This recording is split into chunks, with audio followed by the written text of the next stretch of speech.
Gate 3, 8, 6, closing now at gate number 9. Cartão de embarque, o podcast de todos os destinos. For the aircraft to gate number 31 immediately. Olá a todos, bem-vindos a mais uma viagem com o Cartão de Embarque. Hoje partimos rumo a um país que tem muito por contar, mais que não fosse porque o acontecimento que despoltou a Primeira Guerra Mundial aconteceu na sua capital. Nem mais, estou a falar da Bósnia. Para os mais desatentos, vá uma ajudinha, o arquiduque Francisco Fernando, herdeiro do Império Austro-Húngaro, foi assassinado em Sarajevo, que é nada mais, nada menos do que a capital bósnia. Para nos falar um pouco sobre a sua história e a forma como ela ainda marca, claro, o seu povo, vamos estar à conversa com um jovem bósnio que vive em Sarajevo, onde trabalhou como guia turístico durante 8 anos. Vão ver que ele tem mesmo as melhores dicas para conhecer a cidade. É o Omer Brankovic e vamos conhecê-lo daqui a pouco. Para nos falar sobre a sua passagem por esta parte do mundo, vou chamar uma dupla muito bem disposta e que não passa sem a sua pingu. Eles fizeram uma road trip pela Europa durante 6 meses, alugam carrinhas para quem quer viajar como eles e ainda têm uma marca de roupa. Com muitas histórias para contar, eles são os Mochileiros VC.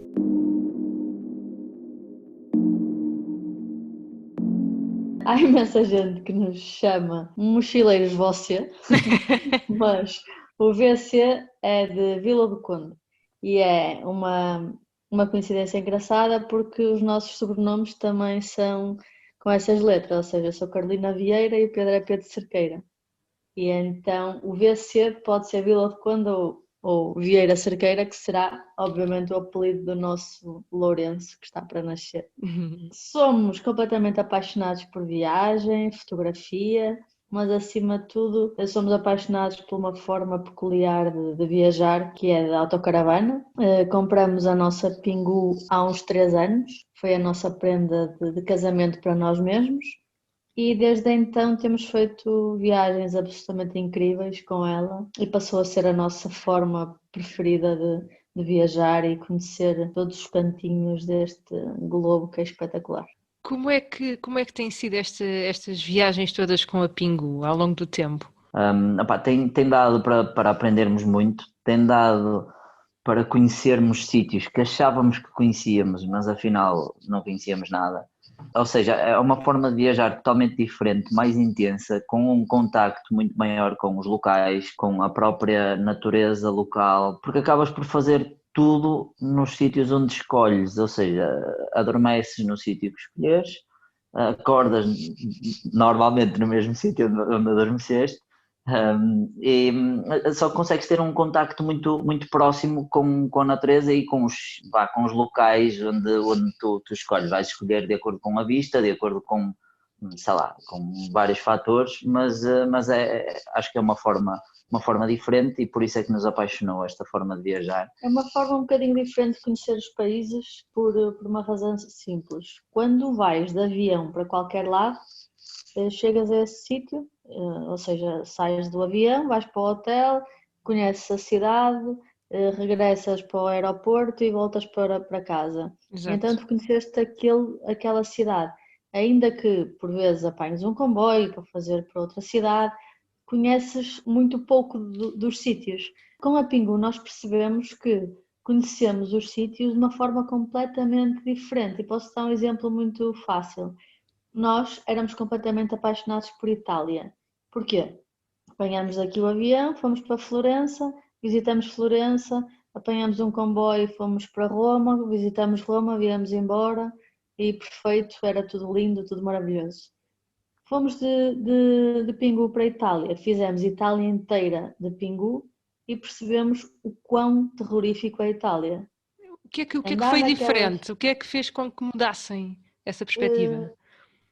Sei lá, as ligações entre as cidades, as estradas, são horríveis, é tudo muito maltratado, imensa prostituição, imenso lixo nas ruas, fora das grandes cidades, não é? Que não há tanto controlo. Havia buracos que cabiam pessoas lá dentro nas estradas, parecia um país completamente terceiro mundo.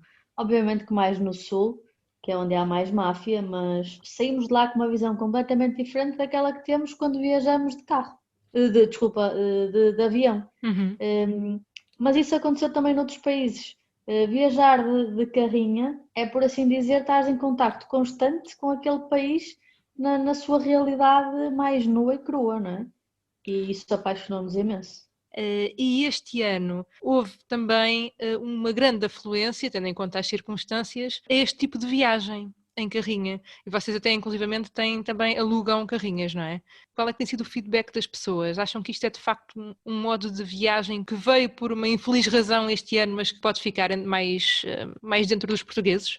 Sim, e eu não sei se concordo contigo, eu não sei se este tipo de viagem veio por causa desta situação. Eu acho que esta situação foi o trigger para toda a gente dizer, pronto, é agora, não há, ou seja, as pessoas já tinham isto em mente há mais tempo, já queriam experimentar, já queriam fazer uma viagem desta forma, só que acabavam por adiar porque, não, este ano vamos para Maiorca, este ano vamos para, ou seja, nunca houve nada que as forçasse a fazer uma viagem deste tipo. Eu acho que isto não seja uma moda, porque como nós adoramos a primeira viagem que fizemos de autocaravana, eu acredito que grande parte das pessoas que experimentaram este ano que tenham ficado com a mesma situação. É esse feedback que temos, não é? Sim, exatamente.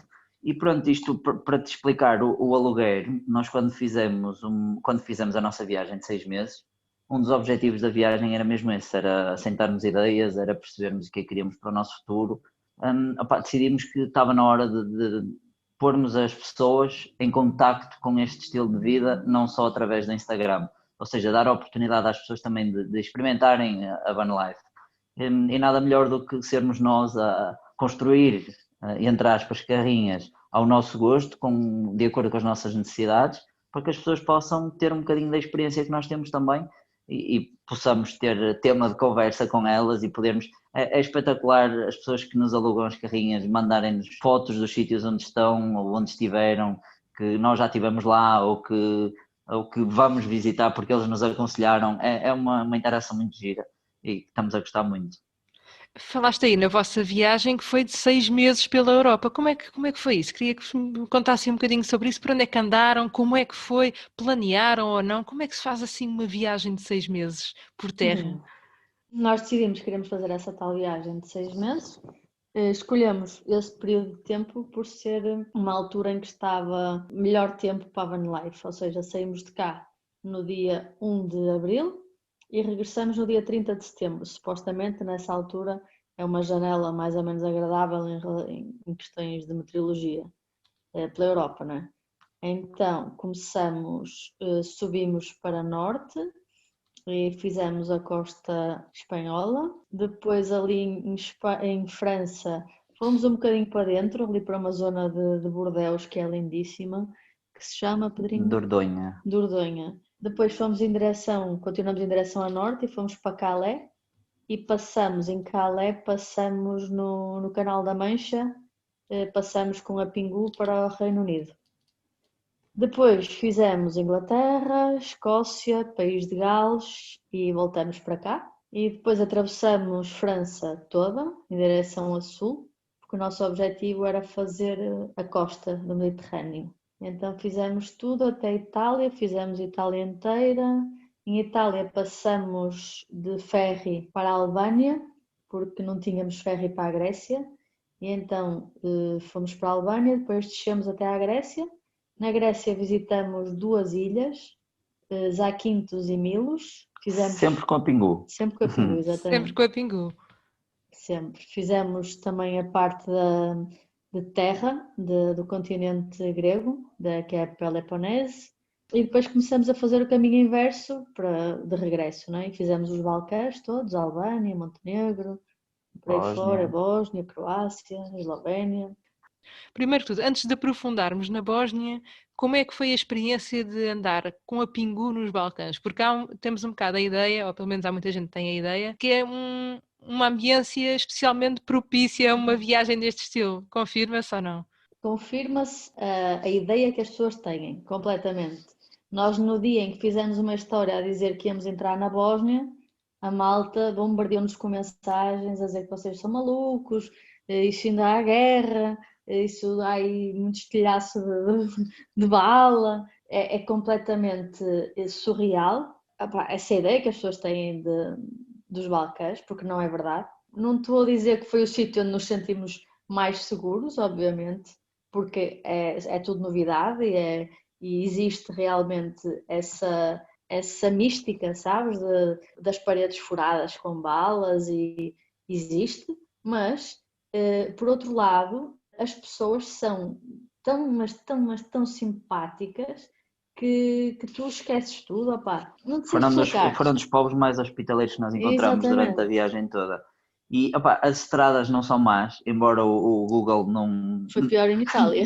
o Google não conheça muitas delas, mas as estradas não são más. Mandávamos pelo meio da casa das pessoas. É, mas, pá, mas eu acho que é uma ótima forma de viajar naquela zona, por isso mesmo, porque pá, eu acho que as pessoas estão seguras, os Sim, viajantes estão seguros, sim. não há problemas, acho que não há grandes problemas ali. A natureza é linda, ou seja, consegues desfrutar perfeitamente de muitos spots onde estacionas e onde escolhes parar. Tens praia, tens campo, tens montanha. Temos aqui uma bela introdução à Bósnia. Afinal, depois de tantos países por onde andaram, foi mesmo ali que a Carolina e o Pedro encontraram um dos povos mais hospitaleiros. Prova disso é a história que me contaram sobre aquilo que lhes aconteceu assim que passaram a fronteira. Mas já lá vamos. É que o Homer também tem umas coisas para nos dizer. Para ele, a Bósnia é sinónimo de rio, montanhas, florestas, mas também pessoas meio loucas. Ou será melhor dizer intensas? About my country, a river, lots of mountains and forests, and a lot of crazy people. Why crazy? Because people in Bosnia are quite passionate, and they usually say a lot of things before they think it through. It's like acting impulsively. So that's why they're crazy. They know all the stuff, but if somebody triggers them, they like go all crazy berserk or whatever. I saw among my peers and the people I live with, it's like everything super fun and great, and then somebody like pulls out this old grudge, which is like 10, 50 or century old, and they go crazy about it. And I'm like, yeah, but it happened like long time ago. I have nothing to do with it. I don't want to be part of it. Neither are you. I mean, like your grandparents were part of it, and you're like still like, what? Why? So that's why I say them instead of me, because it's something that keeps repeating every year as long as I am in Sarajevo. So like for 30 years now. Yeah, that's strictly connected with what I wanted to ask. The reason, why? Because we know the history and the development of Bosnia, and I was thinking that maybe it was connected with with all the past. And if you still feel it nowadays, in the younger generations, is there still some tension? Do you think a lot about it? Like brief fun fact about Bosnia. For the past 1,000 years, we statistically had conflict on average every 50 years. So, so there is this generation in conflict, then is this like post-conflict generation. Oh, guess what? Another conflict. And when there is nobody around us to fight, then we fight among each other. And then we fight within the streets, families, neighbors, or whatever.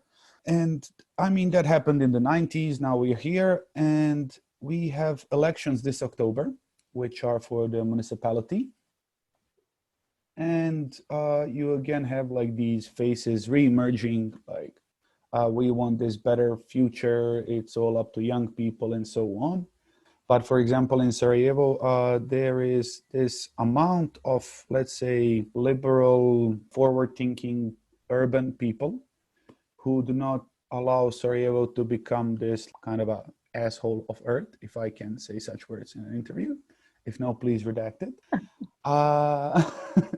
But then at the same time, you have these certain type of, let's say, young people who really don't care about much anything that happens after tomorrow. And guess which group is bigger? And how was it to go in Sarajevo with you, be guided by you? Imagine that I'm arriving there tomorrow. What would you show me? Oh my God. There is actually plenty of small things. Sarajevo is like 500 years old. It was founded by the Ottomans on the previous settlements. Then it was Austro-Hungary. Then it was like these Balkan countries among themselves. So like in the past 100 years, we changed like 7 governments. We changed like 10 flags. whatever. So it's more of a story and experience of people doing incredible stuff in awful times, and less, for example, about the architecture, because like it expanded 3 times in 500 years because war, occupation, war, boom, something we develop, and then again, process of stagnation. But what I would like to show is actually there's this certain spot next to City Hall, which would be very beginning of our tour. It's on Sheher Chahayas Bridge. You would be facing southwest, I suppose. And if you look over the roofs, you would see the minaret of the first mosque in Sarajevo. But like just 100 meters next to it is the Catholic Church of Saint Anthony of Padova, who's actually not from Padova. I know. Yeah, Yay! yeah, I know. And if you go a couple 100 meters from there, there is gonna be like this big tall brick chimney for Sarajevo beer factory or brewery. So those are actually all the firsts. And in Sarajevo, it doesn't matter that much. It's like you got a church, you got a mosque, you got whatever temple, but everybody's got a beer. Even the population today in Sarajevo is predominantly Muslim. Like almost 80% of all people drink beer because Okay, that's interesting. yeah, we are in the middle, and we took what we like. I'm gonna tell you, like in Sarajevo, from the very beginning, you had Orthodox and Catholic people, like Serbian Orthodox and Catholic people, and then came the Ottomans and conquered, and Islam started to spread. And because of the Spain at that time said everybody non-Catholic move away, so the Muslims went through Gibraltar back the African route, but the Jewish people went the Europe side. And when they arrived in Sarajevo, it was already Ottoman time. And there was this decree about human rights by the Sultan at that time, who said that everybody's free in practicing their religion. So they stayed. So like within the first 50 years of Sarajevo, you would have Muslim, Catholic, Orthodox, and Jewish. And eventually they learned to live together because Sarajevo does not produce much stuff. We sell. We trade a lot. And like if you want to trade, you need to have friends everywhere. And that kind of helped. So we took from each culture, religion, region, language, whatever, we took what we like. So we have mix in our kitchen, in our language, in our religious practices. So when we are working on something, it's like this, like 80% is hard work, 10% talent, 5% is like luck, and then 5% is belief in God. It's like you're gonna give everything you have into it, and it's like if you want to really to succeed, like the last thing you're gonna do is gonna call God upon it, but like, come on, please. And people do not shy away from it. It's like when they need something, they are turning to all the forces of nature and divinity for something to succeed. And what about your favorite place? My favorite place is actually street. In general, or in some general. street? Okay. In general, there is this street which is actually in the old town, and there is nothing special about it, but it's about the shops and people that work there. So it's like you have this metal workshop, and there is this like super fun dynamic between the master and the apprentice. So the master works all day, and to be apprentice is like you need to be apprentice for like 10, 12 years or whatever. It's like super long stuff. But when the master leaves, the apprentice actually plays heavy metal music in the metal workshop. And it's like super fun. And it's like you can imagine somebody with that welding helmet, and you have like super loud electric guitar just going like super fast on drums. And you're like, whoa, but it's all like hidden. You just see the sparks in the music. It's like very visual. And right across it, you would have like this small shop selling contemporary stuff from the current artists in Sarajevo who decided they can monetize somehow their merch. Then there's like this international bookstore, one of the few in Sarajevo where you can actually have a coffee and read. And across them you have like this shisha bar, and across them you have like this chavapi shop, and across them you have this like people like doing like when those small fishes eat dead skin off your feet, you know? And right across them you have like one of these oldest leather makers, like shoes, belts, and whatever, like almost 200 years in the same family and a generation, same spot in the old town. And it's like super magical because they're all in the same street. They're all crazy, super fun people, but they're all different. And whatever you need, you just come to the street, and it's like even if you don't know what you need, they're gonna give you directions or whatever. Esta é uma daquelas ruas em que adoraria mesmo perder-me e conhecer um bocadinho destas pessoas. E também provar cevapi, que é o prato nacional da Bósnia. Mas a nossa visita com o Homer começou junto à ponte Šeher Čehaja, acho que disse bem, num ponto onde conseguimos ver o minarete da primeira mesquita em Sarajevo, mas também logo ao lado a Igreja Católica de Santo António e ainda a chaminé da fábrica de cerveja de Sarajevo. É uma cidade onde as religiões aprenderam em tempos a conviver de forma saudável e onde todas estas influências acabam por se refletir na cozinha, na língua e nas práticas religiosas. Bom, mas lembram-se de vos ter falado que a Carolina e o Pedro tinham muitas histórias para contar?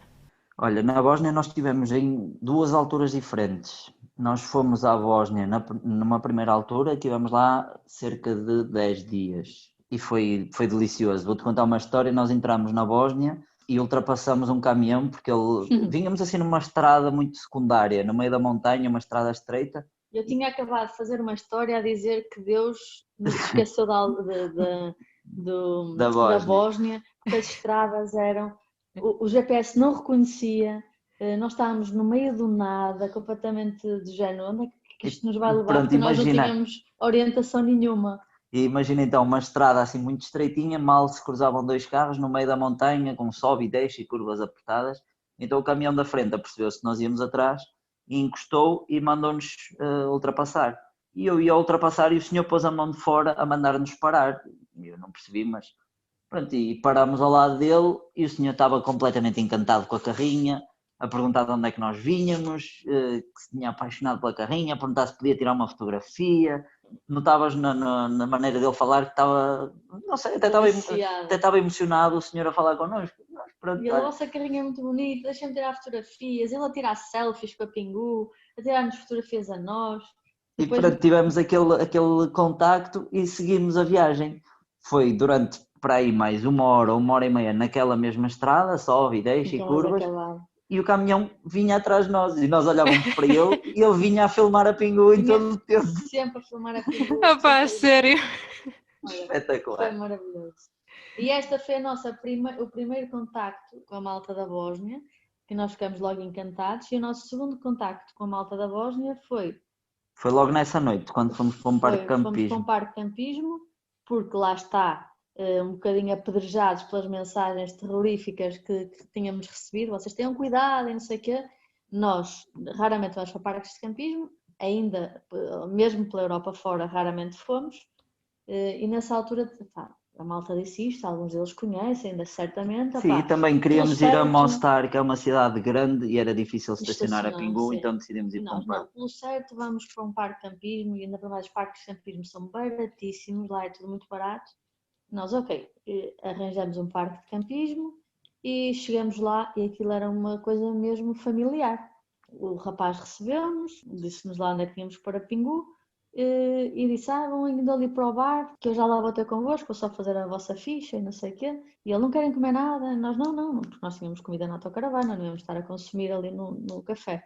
E ele trouxe 2 cervejas de quanto, Pedrinho? Meio litro, 2 canecas. Assim, 2 canecas põe em cima da mesa e um prato de fruta gigante.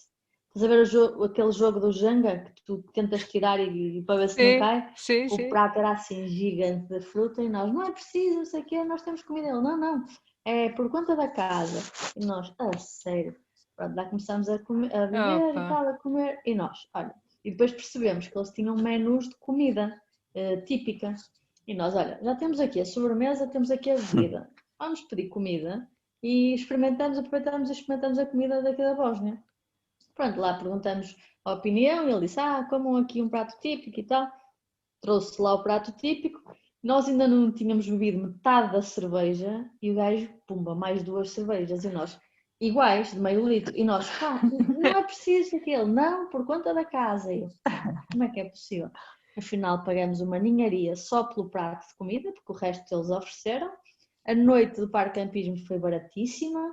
No dia seguinte, eu, na minha boa bondade, quis ajudá-los e porque estávamos no parque de campismo e tal, fui lá de manhã ao bar, tem pão para vender? Temos. Eu então queria 2 pães, a pensar que eram os pães tipo trigo, aquele pãozinho, né? O senhor vem de lá dentro com daqueles pães enormes para fatiar e eu, dá para ser metade? Ele, não, é assim.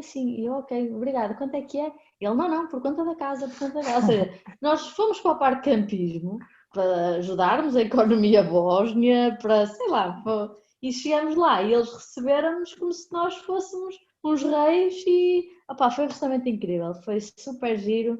Não foi incrível por não termos pago, atenção, porque nós queremos pagar tudo. Foi incrível pela hospitalidade das pessoas. Depois, eu falei-te em 2 partes, porque nós fomos para a Croácia, Uhum. continuamos a subir, e depois tivemos que voltar à Bósnia porque queríamos muito visitar. A nossa ideia, quando fomos à Croácia, era visitar as Plitvice, as waterfalls, e quando nós, como fomos em agosto, como te estava a dizer, aquilo estava completamente repleto de gente, era um mar de gente para visitar Pois. o parque natural e não conseguíamos ir, além de ser muito caro, porque o Além de ser bilhete era caríssimo. 30 ou 40 euros por pessoa para visitar um parque natural, para nós não fazia sentido. E então, como alternativa, tínhamos um parque chamado Una Park, que era muito próximo, mas que era na Bósnia. Então nós voltámos à Bósnia e o bilhete do Una Park, que é um parque natural brutal, lindíssimo, cheio de cascatas gigantes e lagos onde podes mergulhar e podes tudo, e pagas 2 euros para entrar Uma só para a pequena manutenção do diferença. parque. Uma Mesmo. pequena diferença só por ter uma fronteira. E pronto, e acabámos por passar lá mais 2 ou 3 dias e adoramos esse parque, ficamos apaixonados, que era mesmo muito bonito. Olha, e há pouco falaram também de Mostar. Como é que foi depois lá? Olha, temos outra história engraçada para te contar em relação ao Mostar. Nós estávamos nesse parque de campismo e, como o Pedro disse, uma das razões pelas quais fomos para o parque era para termos onde deixar a Pingu para irmos a Mostar. Então perguntamos lá no parque qual era a melhor opção para irmos para Mostar e o senhor disse: a melhor opção é irem de táxi. Deixam aqui a carrinha, eu chamo um táxi e ele leva-vos lá e depois vai-vos buscar. O senhor ligou para alguém, um amigo, suponho, que nos veio buscar no carro, combinamos um valor prévio, o senhor levou-nos Estamos a falar para aí em 50 quilómetros e o senhor levou-nos 10 euros, ou assim uma coisa. e o senhor levou-nos lá e depois nós até lhe dissemos, olha, nós vamos jantar ao sítio tal, e ele, então deixe-vos à porta. E depois disse, pronto, e a que horas é que vocês vão dar uma voltinha, jantar, a que horas é que querem que vos venha buscar? E nós dissemos, imagina, às 10 da noite. E ele, às 10 da noite, estava lá no sítio combinado e à ida embora, ele disse, vocês já conhecem, disse lá o nome, Blagaj. Blagaj. É uma vila muito bonita, lá próximo de Mostar. Nós já tínhamos estado lá de tarde, que era próximo do Parque Campismo, nós tínhamos pegado nas bicicletas, tínhamos ido lá, só que com a pronúncia do senhor, ele não falava inglês, era mais ou menos por gestos, e com a pronúncia do senhor nós não percebemos o que ele disse. E ele, vocês conhecem, não sei o quê, e nós, não, e ele, então vamos lá. E aquilo, ou seja, não estava incluído no valor, nem nada, o senhor fez um desvio, levou-nos lá, teve-nos a mostrar aquilo tudo, e nós já tínhamos lá estado, o senhor estava-nos a mostrar aquilo como se fosse a casa dele, sabes? Como se o encanto dele a mostrar aquilo a 2 turistas. Com um orgulho imenso, Um porque aquilo orgulho realmente é imenso, muito bonito, que muito bonito. é uma nascente de água que nasce de uma gruta, ou seja, tens uma montanha à tua frente, a água nasce Tens que lá pesquisar, Blagaj, é mesmo e bonito. depois tens uma vilazinha a toda à volta. E o mais engraçado é que depois desta história toda, quando chegaram ao parque de campismo, o senhor ainda usou a gorjeta que lhe deram para irem para o bar com ele. Bom, as histórias são deliciosas, mas os spots a visitar na Bósnia também. O Una Park, junto à Croácia, é um parque natural cheio de cascatas naturais impressionantes e bem mais barato do que o acesso às Plitvice, na Croácia. Mas os destaques também vão para Mostar e para uma vila próxima que se chama Blagaj e que parece ser um daqueles pequenos tesouros que não se podem mesmo perder em viagem. Posso-vos contar que o Pedro também se lembrou da estrada que liga Mostar e Sarajevo por acompanhar uma paisagem lindíssima. Quanto às últimas dicas do Homer, vão para as montanhas e a floresta. 80% of Bosnia is mountains. So that's one thing we have a lot, and like 60% of Bosnia again are forests. So like we are super rich with it, and these are like old rocks, so they're quite porous, and there's like a lot of natural springs.